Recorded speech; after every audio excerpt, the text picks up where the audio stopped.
Assalamualaikum warahmatullahi wabarakatuh. Sambungan kepada bab 1 biologi iaitu subtopik yang ketiga, berkomunikasi dalam biologi. Okey, jom kita tengok. Ada 4 standard pembelajaran, ada 4 objektif untuk murid-murid. Okey, pertama, murid mesti boleh membina jadual daripada data eksperimen. Yang kedua, melukis graf yang sesuai berdasarkan data eksperimen. Ada 3 jenis graf yang kamu akan belajar. Dan yang ketiga adalah melakarkan lukisan biologi yang betul macam mana. Dan yang keempat, mengenal pasti apakah satah, keratan dan juga arah dalam lukisan biologi. Okey, jom kita tengok. Okey, so cikgu perkenalkan, cikgu adalah Cikgu Saimah, pernah mengajar di Sekolah Menengah Kebangsaan Ulu Tiram dan kini bertugas di SMK Syed Ahmad Tabung Tulang, Perlis. Alright, kita tengok untuk objektif yang pertama. Okay, objektif yang pertama ialah apabila awak boleh membina jadual sendiri menggunakan data semasa melakukan eksperimen.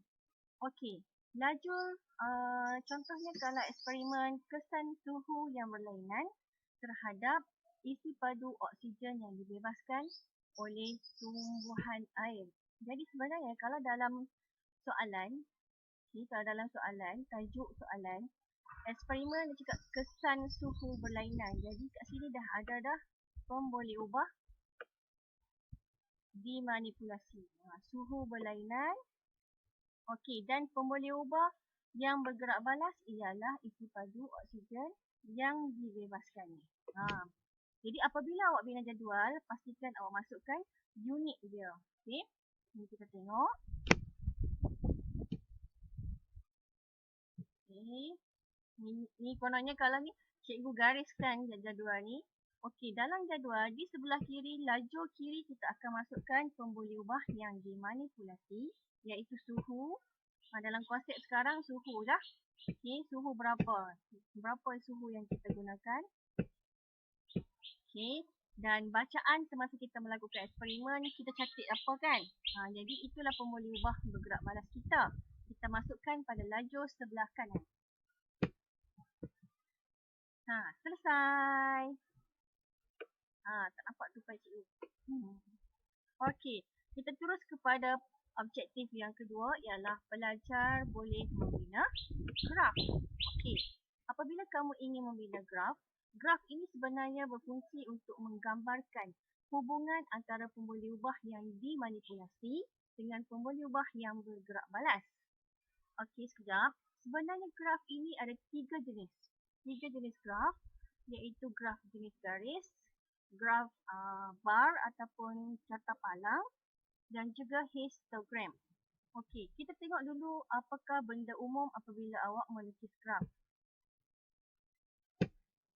Pertama, paksi Y iaitu paksi yang menegak menggambarkan mewakili pemboleh ubah yang bergerak balas.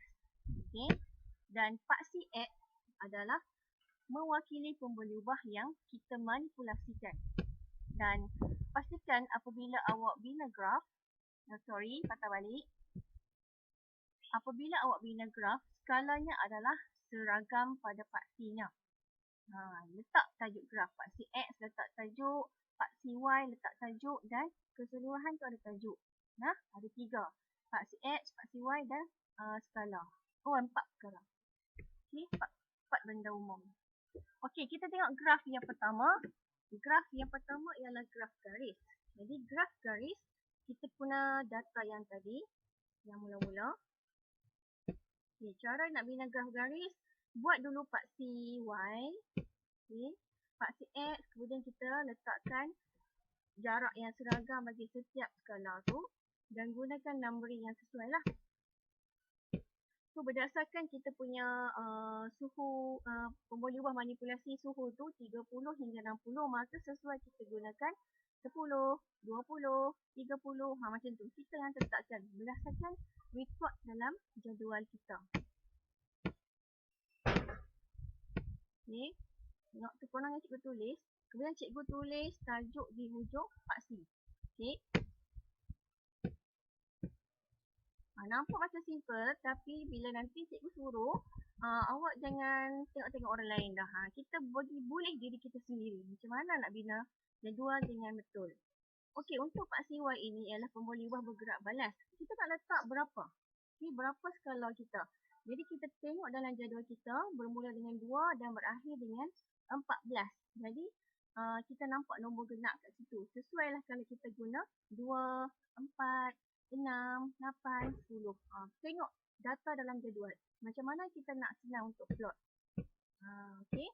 Untuk graf garis, awak tandakan semasa plot tu dengan simbol yang boleh dilihat. Okey. So kat sini cikgu gunakan simbol X yang besar. Okey, plot bagi betul, ada markah untuk plot yang betul. Dan awak cantumkan setiap plot itu menggunakan garisan lukisan tangan. Jangan guna pembaris. Okey, cantumkan setiap plot tu di mana bermula dan berakhir di situ. Jangan ambil daripada bawah paksi. Okey. Ini adalah graf garis. Okey, yang tik ni ialah apa yang kita beri dalam pemarkahan. Ada paksi, ada tajuk, ada plot yang betul dan sambungan titik yang betul. Okey, ini adalah tajuk keseluruhan graf. Okey, padu oksigen melawan suhu. Clear tentang graf garis? Okey, kita terus kepada graf bar ataupun carta palang. Yang ni yang paling mudah sekali. Okey, untuk mempersembahkan data secara menegak dan palangnya tidak bercantum. Cara nak lukis, pastikan lebar setiap palang tu adalah seragam. Okey, cikgu cepatkan. Biasanya kalau graf palang ni kalau tak bercantum, biasanya dia tengok juga eksperimen tentang apa. Okey, macam sekarang ni data dia adalah tentang kumpulan darah manusia kan. Jadi ada 4 kumpulan. Bilangan pelajar melawan kumpulan darah. Okey, bilangan murid tingkatan 4 melawan kumpulan darah. Dan kita plot. Cantik kan grafik tu? Okey, kita buat macam ni bagi cantik. Okey, bila awak semak balik ada tajuk pada setiap palang. X, Y ada dan juga tajuk besar kat atas tu pun ada. Okey, lengkap dah data palang kita. Dan graf yang ketiga perlu anda tahu ialah histogram. Beza histogram dengan graf palang ialah dia punya palang tu bercantum. Okey, palang bercantum. Okey, dan biasanya histogram ini dia ada range nombor. Contohnya 0 hingga 10, 11 hingga 20. Okey, dia macam tu. Dia ada range. Okey, kita tengok cara dia. Masih sama macam tadi, lukis paksi Y, paksi X.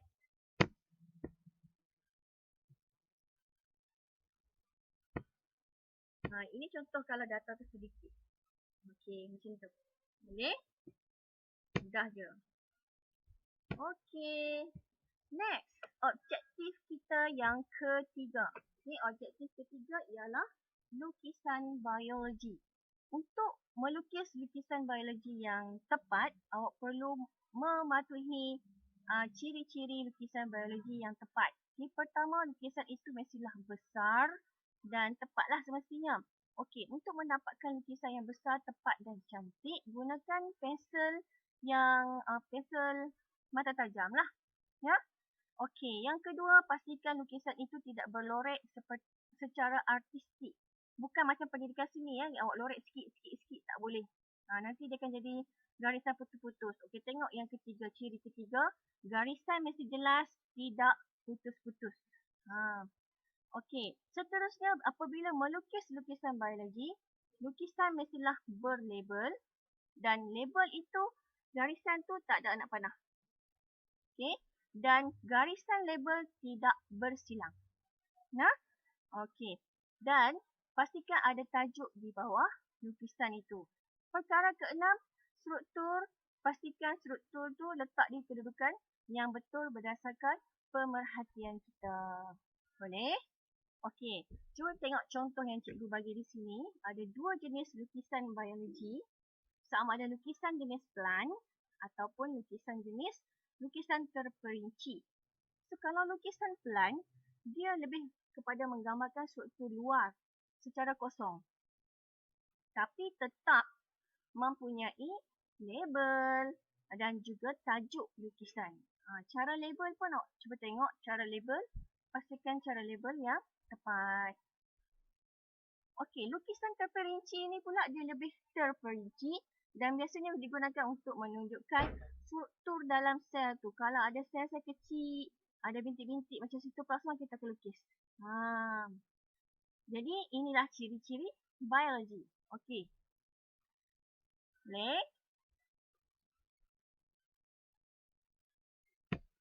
Kita teruskan kepada objektif yang keempat, iaitu tentang satah, keratan dan juga arah.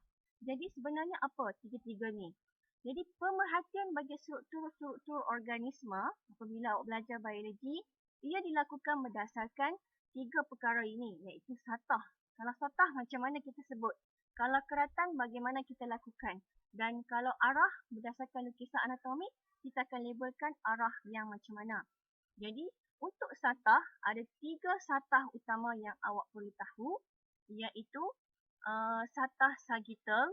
Satah sagittal dia menunjukkan satah kiri dengan kanan. Okey, perhatikan gambar lelaki ini.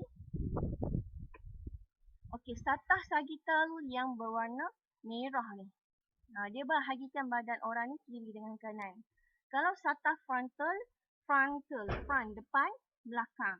Ini dia akan membahagikan badan orang tu depan belakang, dan satah melintang merujuk kepada kawasan permukaan secara biru tu.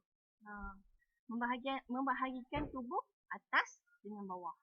Okey. Itu satah. Sagittal, frontal, melintang. Okey, untuk keratan. Keratan ni macam mana pula? Apabila awak membuat keratan, awak kena faham istilah keratan. Okey, so saya berada di hadapan bilik disiplin. Okey, so untuk keratan, apabila kita belajar tentang keratan, istilah dia keratan melintang dan juga keratan memuju. Boleh juga keratan melintang dipanggil keratan rentas. Okey, cuba tengok. Carrot ni, ini lebih senang kita faham. Apabila awak membahagi struktur kepada bahagian atas dan bawah secara melintang. Bulat-bulat kan carrot tu kan. Tapi kalau maksud keratan memuju, ibarat kata kita belah tengah. Okey, belah secara menegak. Okey, membahagikan struktur kepada bahagian kiri dan kanan struktur tersebut. Okey, faham kan? Biasa buat sayok kan? Okey. Seterusnya kita tengok istilah arah. Okey, untuk arah lebih banyak. Arah digunakan untuk melabelkan lukisan anatomi bagi manusia, haiwan ataupun tumbuhan. Jadi apabila awak melukis lukisan anatomi, awak perlu melabelkan lukisan itu dari segi arah dia. Okey. So arah terdiri daripada anterior, ventral, posterior, dorsal, superior, inferior dengan lateral. Jadi kat sini cikgu dah sharekan gambar yang agak detail tentang kesemua arah tersebut. Kita tengok superior, dia bermaksud menghala ataupun menuju ke arah kepala. Kalau super, arah ke arah kepala. Kalau lateral, bahagian selain daripada tengah badan, tepi. Okay. Inferior maksudnya tala ke bawah, menghala ke bawah, menuju ke arah kaki. Okay. Kalau ventral maksudnya menuju ke arah bawah jasad. Okay. Kalau ini ikan Kalau dorsal menuju ke arah atas jasad. Okay. Atas jasad menuju ke arah atas. Kemudian kita ada posterior maksudnya menuju ke arah belakang. Posterior, belakang jasad. Dan anterior menuju ke arah depan jasad. Anterior. Posterior. Okay. Dorsal. Ventral. Bawah. Okey, tak apa. Practice makes perfect. Okey. Jom kita buat latihan. So, latihan ini terdapat dalam buku teks. Practice formative 1.3. Cikgu nak awak salin dan tulis dalam buku latihan. Okey, so ada 1, 2, 3, 4, ada 5 soalan. Okey, yang pertama adalah soalan awak mengenal pasti yang mana satu pom boleh ubah dimanipulasi dan pom boleh ubah bergerak balas dalam jadual ini. Kemudian bina graf yang sesuai dengan data yang terdapat dalam jadual. Ada 3 jenis graf. Jadi awak pilih graf mana yang sesuai dengan data ni. Dan yang kedua, soalan yang kedua nyatakan 5 ciri yang perlu ada dalam lukisan biologi. Mana-mana ciri pun boleh.